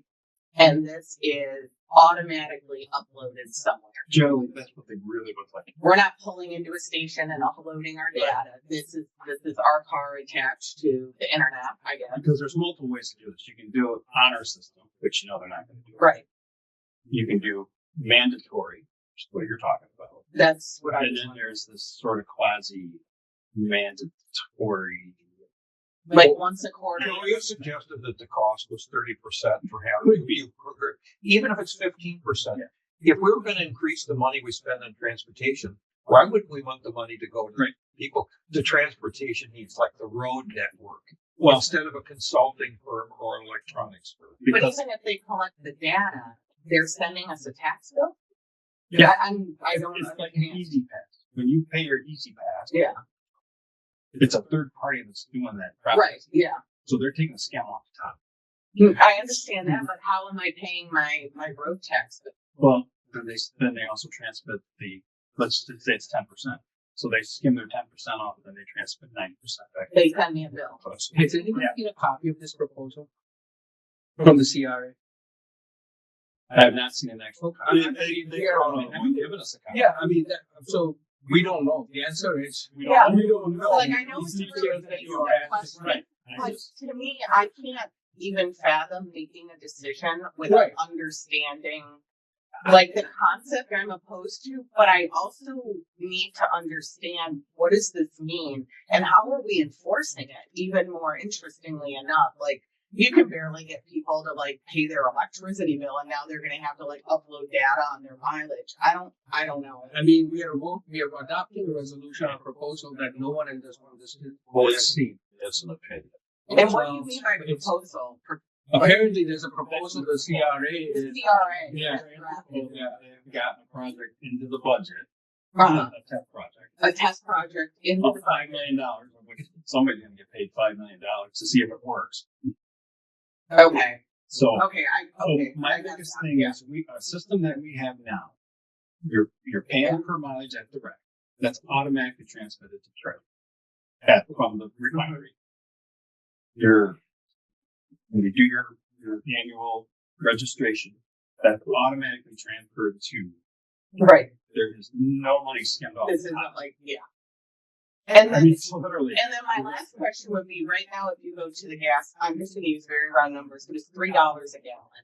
And I don't know what it is, but X number of dollars is the gas tax, right? So if that is removed and there's a different funding mechanism, is my gas now like $1 a gallon because I'm not paying the gas tax and I'm gonna get this extra bill? Do you know what I mean? Like I would need to understand how much of what I pay at the pump is to be replaced by this per mileage. Did you like my experience? And this one, Yeah. absolutely not going to repeal any tax. Thank you. Exactly. Well, no taxes have ever been repealed. Yeah, like once you get the money, you're not getting Yeah, it no back. one is. So Is this mileage user fee based user proposal being advocated for both ICE and EVs, or just EVs? It's for everything. Why would they want it to be for ICE? They keep talking about EVs, but they keep, Yeah, they don't make a distinction. I think the pilot plan, my understanding of the pilot plan, the way that they were talking about it to one of the PowerPoint is that they supposedly it would be applied to the EV zone. Okay, which yeah. But now, you also have to remember, and he's done the math. I mean, is the EVs are paying at registration. Sure. Every year, Sure. they're paying pretty much what they would be paying in gas taxes if they were running at 40 miles to the gallon or whatever that. Yeah. You know. Yeah, we did the Isn't campaign there- standard by the average mile. Are there registration fees? What are they based on? Weight? No, registration fees are based on MSRP. yeah, If it's Okay. after that's a what's certain awful. date. So you take the MSRP. So if you buy, let's say a car, Tesla, you're paying $100,000. So you're paying your MSRP on the $100,000 plus the additional $150, which is the calculation of the CAFE standard multiplied by the average amount driven, which I think is 12 or 15 per gallon. And then you figure that out per cent per gallon, and that's how we came up with that number. Right. The problem that I have with it in large part, and as you say, we are experiencing everything when these things start. It's, you create the bureaucracy. The bureaucracy exists to better itself, and it will then expand. You're planting a little demon seed, and the little demon seed grows into a big demon that takes over.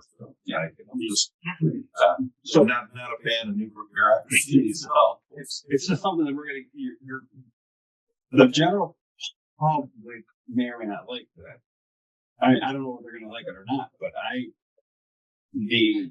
having worked in Lansing and done the last 3 gas tax packages, it's excited because I raised taxes. But this is opening a can of worms that I don't think the general public understands the tracking ability of what's going to happen. You've never had that tracking before. Do you want to be tracked everywhere you go?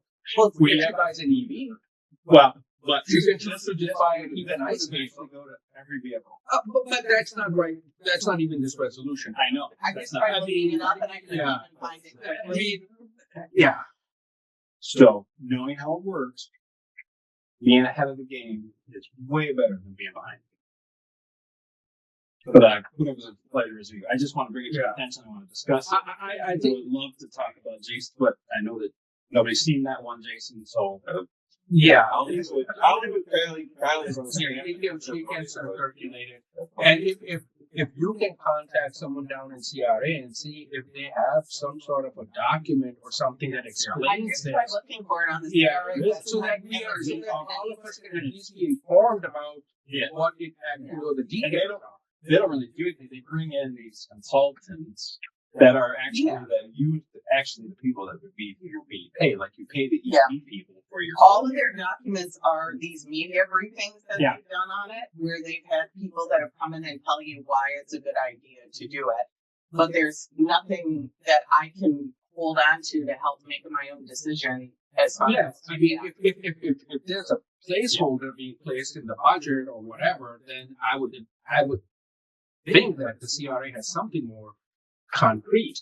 And if the concept is we need a new vehicle for road funding because we have a changing dynamic with the percentage of EVs or hybrids versus ICE, then there should be multiple ideas as to how we can have a new vehicle to collect those funds. I don't understand why it's just this one thing if that's really what it's about.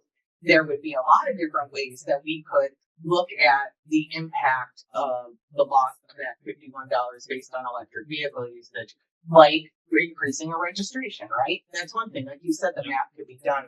But I've had a really hard time with all of this for months trying to understand it because I can't wrap my head around. The idea is we have EV usage increasing, so we're losing road funding. For now, it's going to go away. But I feel like there's so much more to do. And that's the other thing is that the new legislation that was passed, it took away all those energy credits, right? Yeah. Energy credits. That's was the one- vehicle, that was right there. one vehicle. That Yeah. was going to be the biggest boom. Yeah. These EV That's sales. the thing. We need a vehicle for revenue. All the fact that I don't want to get too far off something. The fact that AI already is projected to use 99% of all the energy that we already produce, it's going to become very difficult. So, And I think that's the energy use is very important. I think, I think that's where I heard one of the alternatives was charging the registration fee based on the weight, because my understanding is that EV vehicles, because of the battery size, they weigh more and they cause more wear and tear on the road. Well, so the reason that was one of the suggestions that I gave to our particular people is that we leave the MSRP. The reason we use MSRP is because it's constantly going higher, so you constantly generate more revenue. But then you go back to a flat. For an EV, you would go to a weight too. So you'd have the You can use and both. a weight. Right, exactly. You can use a They combination. do run about 1,000 pounds Yeah. heavier than a regular vehicle. All right, and let's just, before we exit the conversation, let's just go back to what the County Road Association used originally to try to sell this to us. What's their whole, look, in 1970, $80 went this much as part of the road bill. And now they're down here. And without all of the other pertinence being included in the conversation, regulation, growth of state government, basically mostly government slowing us down. Certain inflation pressures that are not even road created, occupational shortages. I mean, there's a whole number of things that cause our prices to go up. And just having more money via a tax like this, or frankly, if they just double the money, 100% more money coming to us isn't going to get us 100% more work. And, let's not chase stuff like this. Let's actually, I think, our message, we need to really bring this down in the County Road Association. Our message, let's encourage and lobby for cost savings based on getting off our back and letting us fix roads and maybe pushing the occupational aspect a little bit so we can get more drivers, we can get more people who are interested in becoming road commission employees, frankly. I would just say, in principle, I'm opposed to any fee or tax that charges rural drivers disproportionately than urban drivers. So in principle, I'm opposed to any such proposal. My point is that I would like Commissioner Horn, I would like to see the proposal of the details because, and see what actually it's being proposed. And then also have an opportunity to speak with our representatives and see what they are hearing from the CR and what is being pitched to them on this topic, right? I know it's a little pitched. Could the would the board be okay if, because I'm going to go to the next Paul Bunyan too, if Jason and I can express our Absolutely. I don't think anyone on this board and I know that anyone on this board is in favor of any such proposal that would disproportionately. So we can at least express a sense that this board is not encouraging it. Right. It was very specific at the last meeting in Lansing. Please don't blow the guy out of the water while you're standing here. So yeah.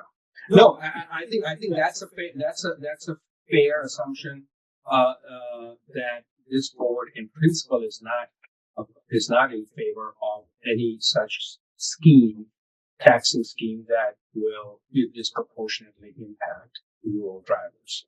So yeah, thank you. Disagree with that? No, and I don't like the infringement on my personal freedom of reporting on what I drive or anything. It's ridiculous. Yeah, I mean, there's going to be a way to track it. Obviously, just like Progressive Insurance, they put that device to track your speed. You know. So yeah, I could save $400 a year apparently by doing that. But it's voluntary. That's the point. Voluntary. There's no. I would like to have somebody say to me, "We're going to put a thing on your car." That's what I'm going to be. I want to hear that. Like, we're going to put this thing on your car, and you're going to have to upload data, and then we're going to send you a bill in the mail, and you're going to pay that. And if you don't pay it, then we're going to put you in jail. Or take your house. I want something from the CRA saying that this is what I'm proposing. I want you to know you go to Target a lot. And we know that because we have to watch where you go. Like, okay. So that we get our fuel revenue from the fuel pump. It's simple. Right. From energy source.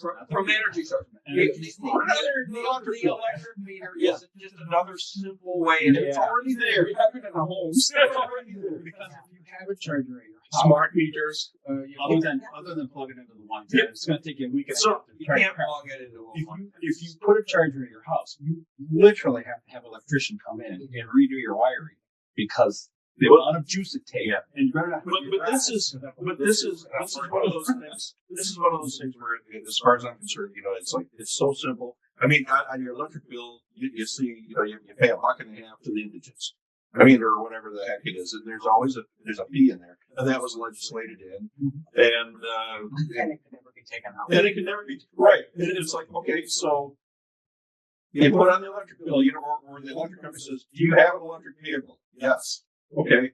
And then there's a little surcharge or something you come up for gas. Well, if if that's people the didn't way. like a camera on the traffic light, imagine how they're going to find Yeah. out if somebody says, Yeah. "We're going to put a piece of equipment on your car." Well, now, having said, I mean, just so you know, they do track you now.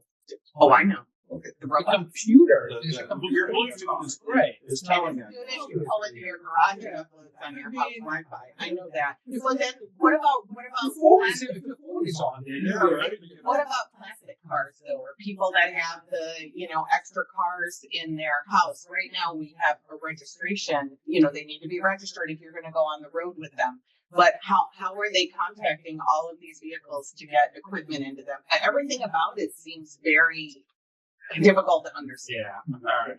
Yeah. All right. I think this is like a rabbit hole. We can keep going. Because nobody knows anything Right. about it. Yeah. That's why. It's all That's speculative. All right. Move on to informational items. Dan has been patiently listening and smirking over there. I caught him a few times. So go ahead, Dan, with your comments. Sure. Probably the biggest thing, we got to dig back on memory banks here a little bit. We talked about we had a couple bridges at the same time that failed. They're on seasonal roads. We had the Ramsey Road Bridge. We had the County Line Road Bridge. We were able to get grants and funding for the Ramsey Road Bridge. That's still moving forward. I actually saw some stuff through this week. So that's great news. The County Line Road Bridge did not qualify, but the CRA, Conservation, not our CRA, was able to get $10,000, and they were able to put that money over to us. and to actually remove the bridge and collapse those concrete pieces in the river. So we're actually able to get that work done. Everything got approved, all the permits to be So built. just head in now then. Yeah, we put signs up and it's already dead ended. We're able to get those But they want the concrete out of the water. out of the water. They give us $1,000 to perform that test ourselves. So they can put some trees in it. Back to a natural free flow. I mean, that's what they do. But that was one of the biggest ones I want to talk about. Safety coordinator, I think we talked about that a few meetings ago. We did extend an offer to somebody, a safety coordinator. We're hoping to take steps so we can get going here. I don't know if everybody saw it today, but there was a fatality with the roofing program two are in critical condition. Where? Oakland County. So Somebody hit 3 road commission employees. That works. So it Yeah, worked. in a work zone. They had the work zone set up properly. They came from the other side of the medium over to them. They had protection. Park lots go out to Oakland County, Golden Brothers. So, another thing we've been dealing with, we talked about this a little bit earlier, mower tractors. We have been having a terrible year for mower tractors. We cannot keep the mower tractor on the road. We've had transmission issues. We have found everything on the side of the road in Grand Traverse County with flat tires. It's a terrible ordeal when you have these big tires and puncture them. We found somebody must have lost their tire on the side of the road. We found it with the mower and pulled our mower in half. It's been a terrible year. The cable company leaving cable on the side of the road got wrapped up in the mower to the point that it stalled the mower out and then breaks bearings and stuff in the mower. So we are very, very behind on mowing this year. This is probably the worst year I've seen it. Usually we're getting ready to do our second round of mowing. We're still not all the way to the county in the first round. So we do apologize to the townships for any calls they're getting. Please feel free to direct them our way. We are trying hard to get mowers back out on the road. So, Can you act with the cable company? Or? Can we at least contact them to say, like, don't leave stuff there In our right of way. in it right away? Or at least mark it? I mean, at a minimum. Put a flag down. Yeah. You left our it friend. looked like a whole school, like maybe somebody just Yeah, someone just chucked it. Okay. Yeah, so if we can figure out which cable touched it. Yeah. There's only one. Yeah, it's expensive. I wouldn't think they Well, want they've to got employees. contractors who do that. That's probably, yeah. We found several hundred feet of it, unfortunately. Yeah. But hopefully we didn't pull anybody's TV out. While we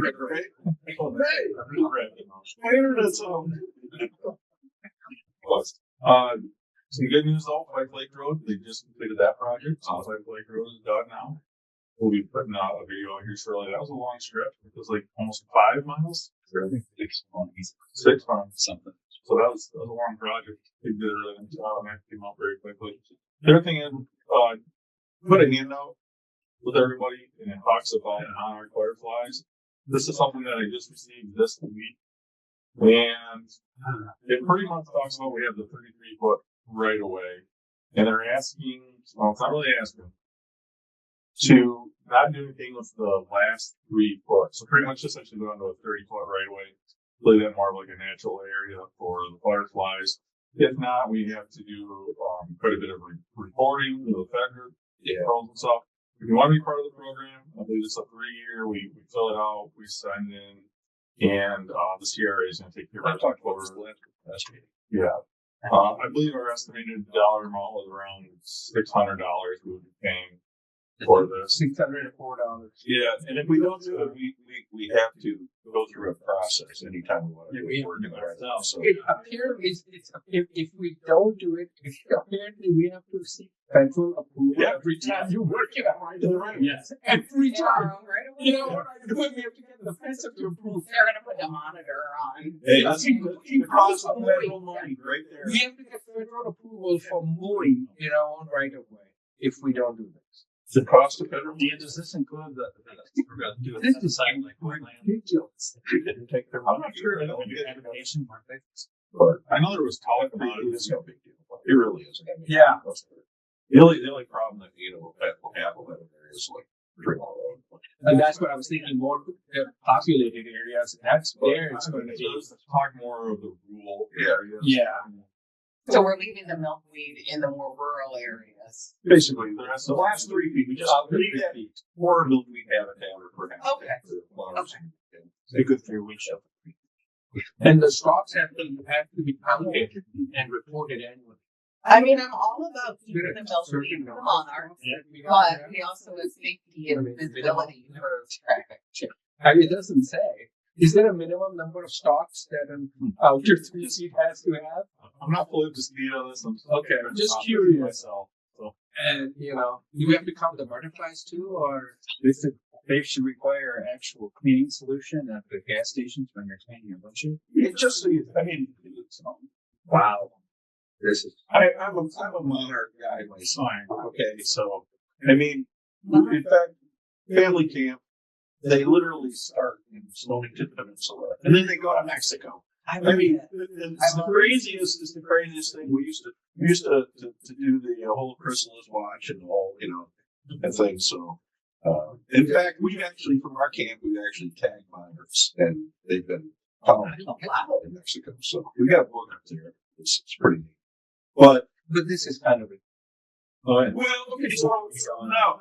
This is This is how these things, So for the last 3 years, we've had those the monarch people follow around the county road association to these the Paul Bunyan and the other meetings, and here we are. I'm just saying, I mean, it is the camel's nose under the tent. In this case, I'm there. 3 feet less. Okay, so now we go less, 3 feet less. As long as there's visibility for traffic. We should have.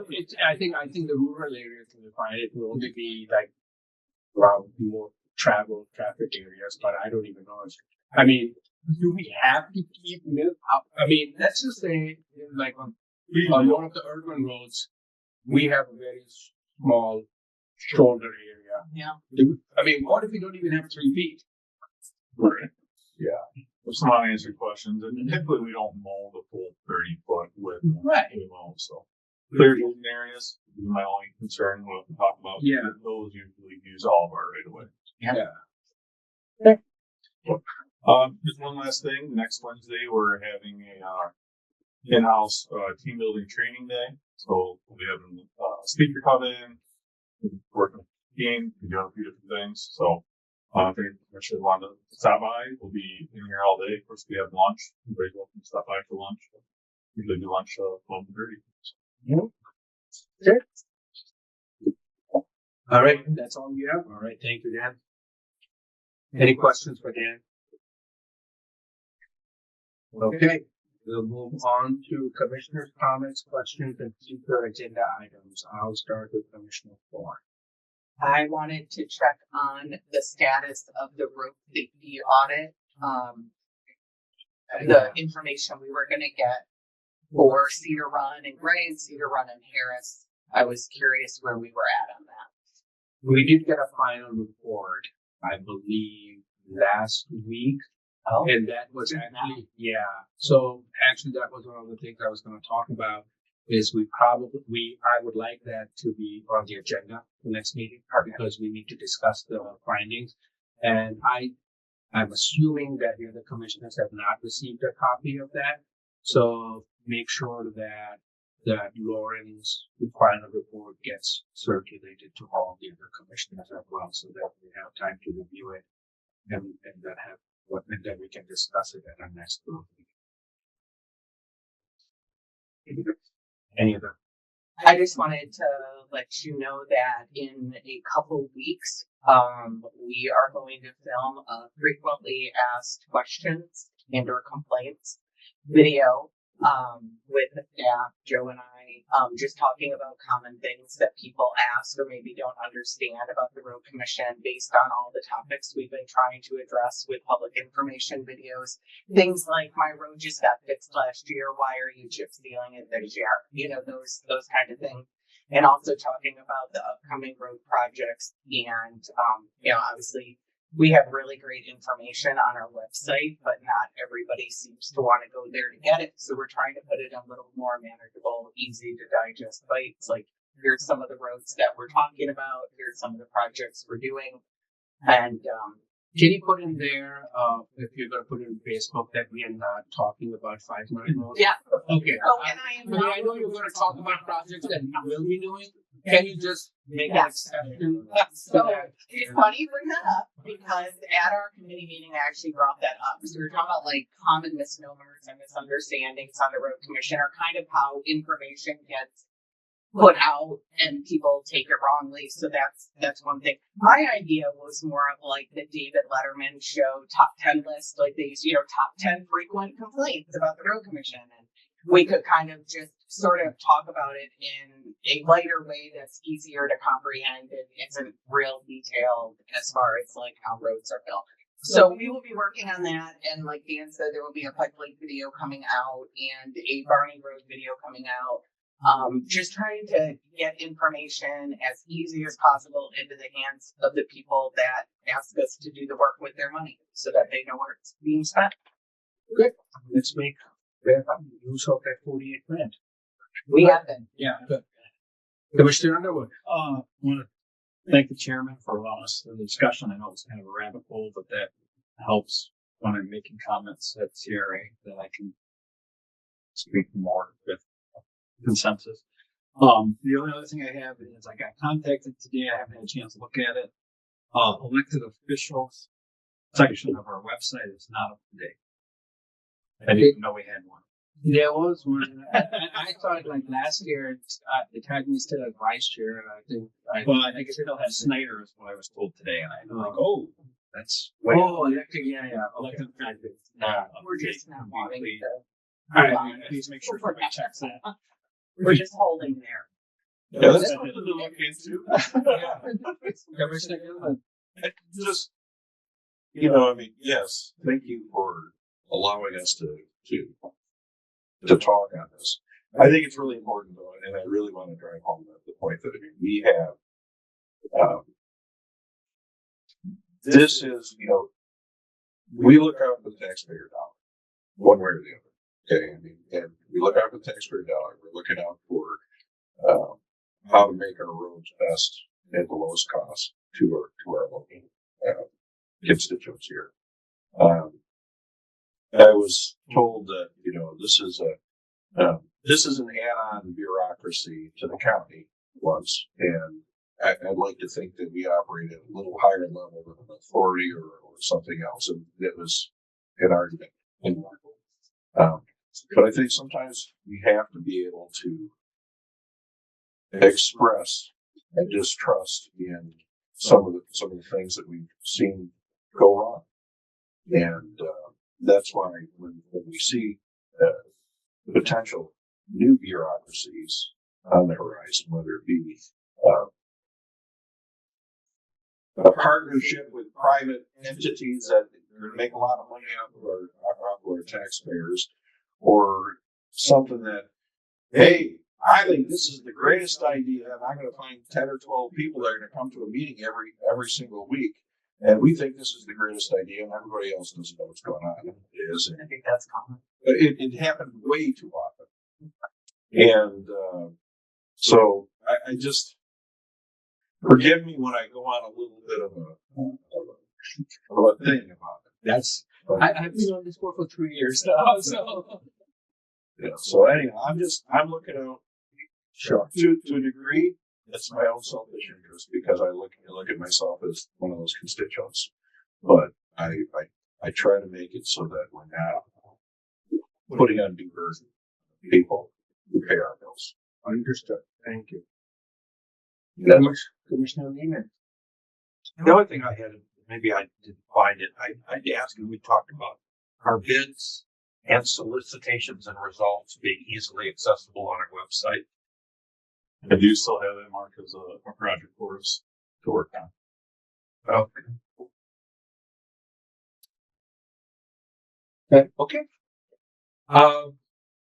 I think we already talked about the feature for the Cedar Run, so that's the only comment I had. Public comment. Does any member of the public wish to make public comment? All right, if you could step up, we don't have to reread the rules, so if you could just state your name. You have 3 minutes. 3 minutes. Yes. Boy, we're gonna have to go fast then. I'm Mark Lewis. I live at there's 3345 Seat Hills Drive on Williamsburg. First, kudos on Fight Lake Road, especially on traffic control. I drive that quite a bit during the week, and that was very nice. On your action item A, on the county right of way there on 633, your development standards used to have proposed rights of way for feet on certain corridors beyond the 66 feet. I don't know if they still have them in there or not, but before you start, getting rid of right of way, check on, do you have rights of way for different classes of corridors? So you want to be aware of that. One other item is kind of a request, and I probably should be talking to the Tart Trail folks first, but on Lautner Road, from the south roundabout on Lautner Road down to the railroad, we have kind of a wide shoulder there and a very narrow shoulder. So in discussions with the Tart Group, that would be a prime spot to look at a wider shoulder as a minimum, just to make that connection from the Myers drives internally down to the Tart Trail. Then you have a connection off from the Tart Trail in town all the way up through Acme, Myers to the Lautner, the piece from the Tart Trail from Lautner Road is 72. And that's a very short stretch. Yeah, there's for the bike trail. Bike trail. It's just to have a safer traveling path outdoor bicyclists. So if they were to work with us to try to make that. Yeah, and you're only talking a couple hundred yards at the most. Something there that would provide just a safer way to go.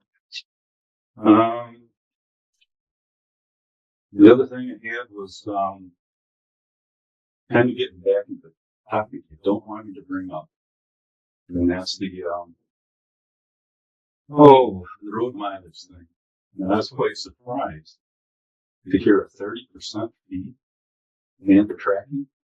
Oh, yeah, well, I'm with Jason on this one. Why create another agency or pay people to do something we already have the ability to do in-house? Since the tax is always based on a user-based fee, I think that's what we should be doing. But why are we talking about gasoline and electric? There's other sources of fuel out there that cars use. Trucks. Take fuel out of the equation, period. Just take it out. Who cares? Weight and mileage is what causes damage to the roads. We ought to have a classification of vehicles, based on the mileage you drive. Here's your bill. No tracking, because that's already been done by somebody else. You can buy that information if you want, but there's no need to. Every year you get an odometer. You go, you get your, get your license tags. 1 year to the next. You read that odometer, you know how much you drove. Go get your tags. You read Secretary of State's office. Takes that reading. Go multiply it by the factor of how many miles you drove. There you go. There's your fee. And you've already got a state agency that can do that. And the only thing you have to worry about there is odometer security. And then beefing up the staff. Be there to take the readings on the odometers when you get the license plates. And it eliminates a whole lot of stuff on, like say, paying at the rack and everything else. And what else was I going to say on that? Oh, kind of go along on the. We have 30 more seconds. Yeah. That was the alarm. That was 3 minutes. Okay. Well, along with, like say, all the other fuels out there that are being used, CNC, propane, believe it or not, compressed air, a few other things. Take fuel out of the equation. Period.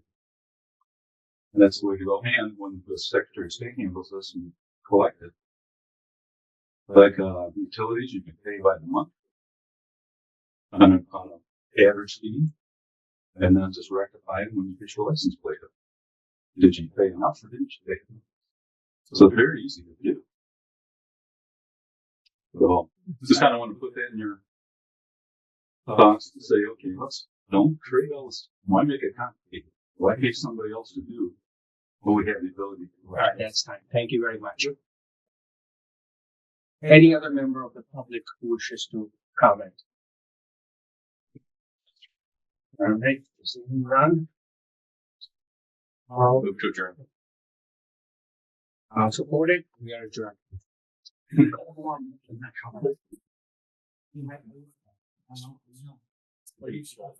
I have said this entire meeting. I gotta go warm up in the car.